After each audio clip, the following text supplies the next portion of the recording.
Hello YouTube! Wuthering Waves is very close to its 1 year anniversary, and with that, I was thinking that this would be a good time to go through all the different 5-star units that came out so far and talk about their pull values.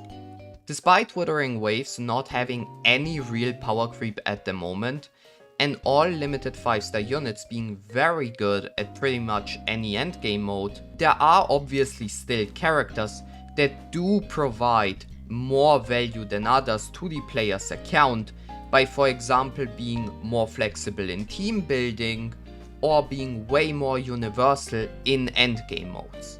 I'm going to go through each and every 5-star character and place them on a tier list based on how much value there lies in pulling them.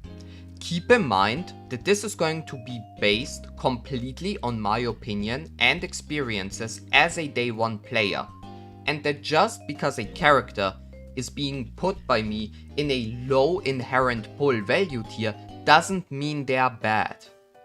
Of course, every character's pull value can increase or decrease in the future depending on what other characters or even endgame modes might get released. Our tier list will go from the absolute must pull tier down to the don't pull tier. And now, with all of that out of the way, let's get to the rankings. Instead of starting off chronologically, let's start by getting all the must-pull characters out of the way. At number 1, the character with the highest pull value, and of course, the only arguably must-pull character of Wuthering Waves, we have Shorekeeper. What a surprise. Shorekeeper is the first and only limited 5-star heal supporter who was supposed to help Verena out, which she did excellently. Shorekeeper is, just as you would expect, a more broken version of Verena in every non-coordinated attack team, offering healing, 12.5% crit rate, 25% crit damage, a revive, as well as a 15% damage increase on her outro buff. She does so much and can be used in every single team, giving her insane value.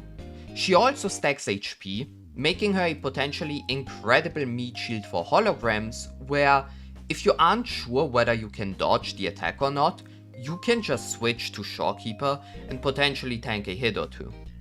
She makes every team stronger and will stay in many teams in the future unless Kuro suddenly decides to power creep her by releasing 50 units better than her. The unlikelihood of this happening makes Shorekeeper undoubtedly our number 1 must-pull character. But there's one more. One more character, or one more thing which 100% deserves the must-pull tier. Everyone, give me a big and loud applause for Stringmaster. You see, Stringmaster is Yinlin's signature weapon, and is just so good that it even deserves must-pull tier on our character tier list. Stringmaster was the first limited 5-star rectifier weapon, and unlike modern Wuva weapons, this thing is incredibly generic and can be utilized by every damage-oriented rectifier character in the game, which makes it absolutely insane in terms of value. Yinlin, Stringmaster. Anchor, Stringmaster. Zhezhi, Stringmaster. Phoebe, Stringmaster. Cantarella, Stringmaster. This thing is insane, offering 36% crit rate, increasing damage in general by 12%, offering a potential 24% attack buff and increasing attack by another 12% when off the field. Everyone can use it, and it's an insane stat stick that ends up being an amazing alternative to any 5-star rectifier damage dealer compared to their signature weapon. This is a massive deal, since the trade-off for having a good and fair weapon banner is not having any good free-to-play weapons outside of the 5-star standard banner ones. Stringmaster alone can save you so many pulls by potentially not having to pull for rectifier weapons anymore unless you really want to min-max a character, that it would be a disgrace by me not to mention it and put it in the must-pull tier on this tier list. With those two titans finally out of the way, let's get to the actual tier list, starting off with Jiyan. Jiyan was the first limited 5-star unit in 1.0, and the best character I can compare him to is honestly Jiyan from Honkai Star Rail.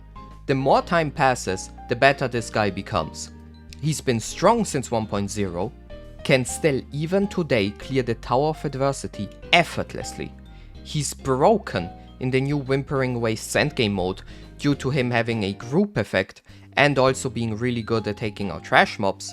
He basically auto parries, which can be insane for certain holograms, and is incredibly free to play friendly since his best supporter is Tefi, who has a 38% heavy attack increase and can use the new Aero Rover in the heal slot, allowing you to have a strong, free-to-play friendly team that can clear all content and still leave your Shorekeeper and Verena free for other teams.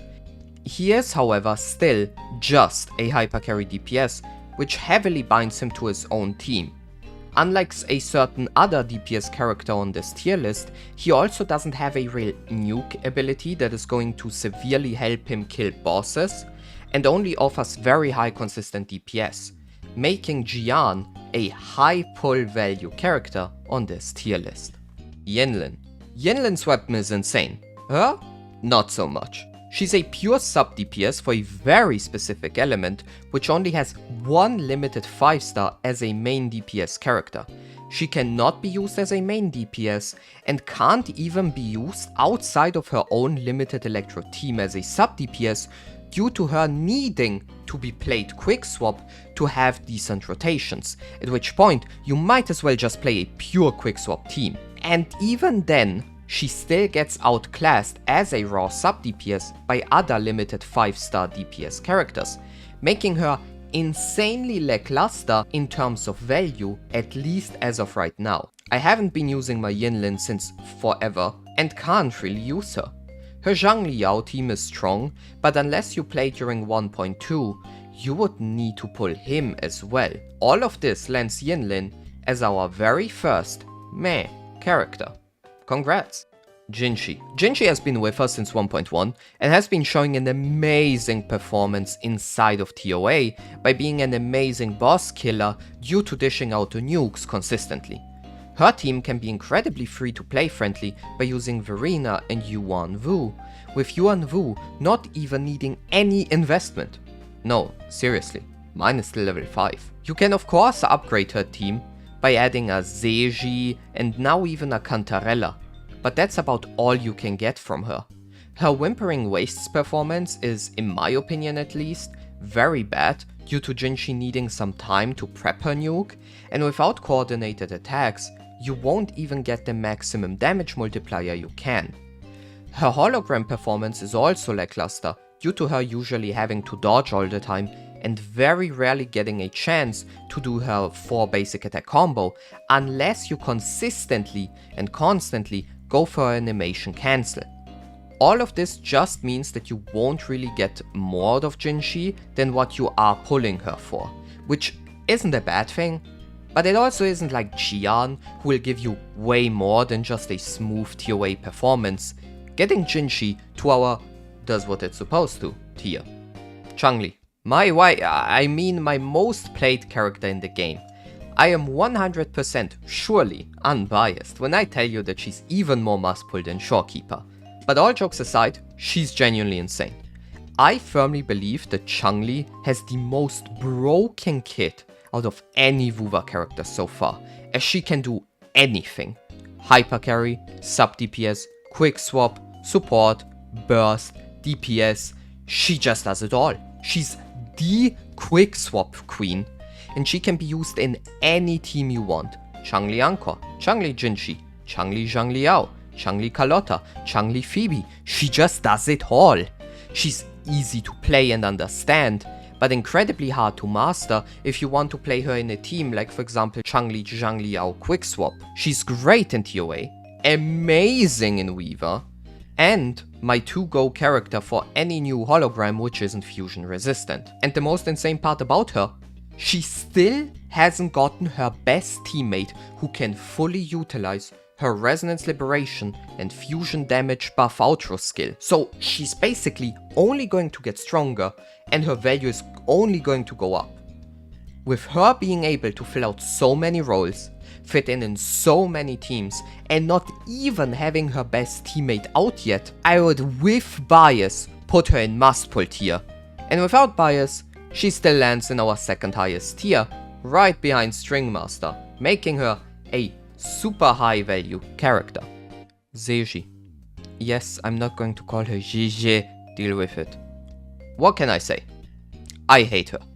She's my second most disliked character in the game due to her just being a boring painter nerd girl. But she's insane. She's a rectifier sub DPS, Stringmaster stocks going up, who just like Yinlin is focused on a very specific element by providing a Glacio buff on her outro skill. But unlike Yinlin, this sub DPS deals such absurdly high amount of damage that usual enemies will just die while you are doing her rotation. She doesn't have a damage downtime and can therefore also be used as a main DPS if you are a new player, for example, or really need a Glacio damage dealer. She also has clean and smooth rotations unlike Yinlin, which just means that you don't need quick swap shenanigans and can actually use her in any team you want, making her amazing for Carlotta, Jinhsi, or honestly any DPS in the game, granting her the same tier as Xiangli Yao. Okay, so this guy is weird. And till the end before making this video, I still really wasn't sure where I wanted to put him. He was free, but isn't anymore. So people who got him for free obviously have insane pull value out of him on their account. Other players have to pull for him, which sucks. He's an electro hypercarry DPS, just like Roccia, with a very good quick swap potential, making him arguably the most insane teammate for Changli in a quick swap setup if you can play it. But when you look at him, you realize that unlike Jiyan, for example, he isn't free-to-play friendly at all, as you basically need Yinlin if you want to play him normally, or Changli, which are both limited 5-star units. You could in theory play him with a Jiyan, for example, but the difference in damage is obviously quite noticeable. So despite him in his team being pretty insane in both TOA as well as Weaver, it's hard for me to put him on Jiyan's level, who is way more free-to-play friendly, better in Weaver, better at holograms, and has a similar performance in TOA. He just doesn't have insane inherent pull value by himself, which is why he's going to get with Jinhsi in the does what it's supposed to tier. This value obviously goes up if you got him for free. Camellya, haha, yes, my most hated character in the game. I despise her so much. One of the only characters who have literally no personality once you remove Rover out of their story. But this isn't a video about me talking about how much I hate Camellya, it's about her value. And holy moly, she's insane. Why are all the characters I dislike so good? Her TOA performance is amazing. Her team is super free to play friendly, with her best supporter being Sanhua, who literally everyone gets for free. But what really gets her to another level is her Weaver performance. She absolutely demolishes that mode by having massive constant AoE DPS that shreds all trash mobs. And since Weaver is the harder endgame mode for many players at the moment, me included, this is actually very important. With all that, despite her basically having the same or very similar profile to Jiyan, I decided to put her with the others in super high pull value tier, since she, unlike Jiyan, as I mentioned previously, actually has a nuke in her kit, with her enhanced skill as well as her ult. Combine that with the fact that she at the moment has potentially 4 different teammates that she can use, and she, in my opinion, despite hating her with a burning passion, becomes the highest pull value hypercarry DPS in the game. Carlotta. Miss Montelli here shares a lot of similarities with Jinhsi and Xiangli Yao, but unlike Jinhsi for example, her Weaver performance is crazy. If you can provide her with a partner who has fast rotations like Sanhua, so that she can constantly go in and spam her burst combo. But unlike Jinhsi, her free-to-play options are miserable. If you don't have Zhezhi, Cantarella or Changli for a quick swap setup, you will really feel hit, making her very similar to Xiangli Yao and therefore letting her join the same tier as Jinhsi as Xiangli Yao. Roccia. Mamma mia, this is definitely something. We are looking at a Havoc sub DPS who's still getting outmatched by Sanhua in terms of support when it's about Camellya, as well as slower rotations, meaning that your Camellya actually ends up doing less overall. Funnily enough, however, she is Havoc Rover's best support due to being able to group enemies for Rover, as well as giving him great buffs with basic attack and Havoc damage increase. Roccia got released with the Wuthering Waves endgame mode, and who would have guessed, she's broken in it. Grouping an AoE just breaks the mode, and that's exactly what she excels at. Her personal damage is good, but at the end of the day, she's pretty much bound to Havoc teams, and has to compete there with Cantarella, Sanhua and Danjin at the moment. And with Sanhua and Danjin being both 4 stars, her value goes down significantly. Sanhua is always a better buffer for Camellya, and you can also use Danjin for Rover, making Roccia's only real quality a good hybrid teammate for Weaver, which just isn't enough for a character in my opinion, bringing her to Yinlin in meh tier. Phoebe. Phoebe was in an interesting spot prior to her release, due to her being the second Spectro main DPS character after Jinhsi, but she ended up showing that she can be a really good character without making Jinhsi useless, like, you know, other gacha games would do. I will dispatch of you in 8 cycles. 300k might be unreachable for me. Domain expansion. Hellscape death sentence.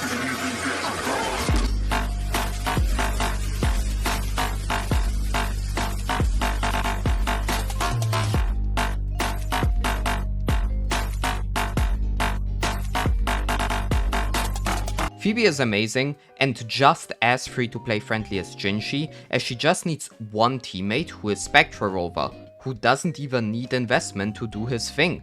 No, seriously. Mine doesn't even have nearly any talents unlocked and is just running a full energy regen set. Spectra Frazzle is the mechanic Phoebe is focused on, allowing her to use the specific set, which is stronger than Jinhsi's standard Spectro set, giving whopping 20% crit rate, which is insane. Your Phoebe with that set can easily hit 270% crit damage while still having 100% crit rate. Her TOA performance is crazy and her Weaver performance is solid. But what makes her really outshine Jinhsi and the others in the future is the fact that future Spectro characters are more likely to be centered around the whole Frazzle mechanic, and Phoebe having a currently unused mode that just applies a ton of Spectro Frazzle stacks. So if Kuro were to release another DPS who is heavily centered around Spectro Frazzle, Phoebe's value would go up even more and allow her to also fit in a more supportive sub DPS role, making her join Jiyan in the high pull value tier. Brant. Captain Jack Sparrow here has a super unique kit, where he just stacks energy regen and gains damage from it. So, what happens is that you have this support character, who increases fusion and skill damage, flies through the air like a maniac, avoiding most of the enemy's attack, healing your allies, shielding them, and still dealing massive amounts of damage. His rotation is super fast and easy to understand, where you literally just go in, ult, hold down left click and use skill before swapping out. He's great for Changli, but honestly works with any character and even works as a solo DPS. His only main con is that he absolutely needs his signature weapon, as there are no other good energy regen weapons, but honestly, shitty free-to-play options were the price we had to pay for a good weapon banner. So with all that, Brant easily lands with the others in the super high value tier, where I'm sure he's only going to rise from there. Cantarella, the last unit of Wuver's first year, and she's beyond incredible. She's a sub DPS who, just like Zhezhi, deals such an absurdly high amount of damage that you can play her as a main DPS. She has coordinated attacks for Jinhsi, increases skill damage for Carlotta, and increases havoc damage for Camellya.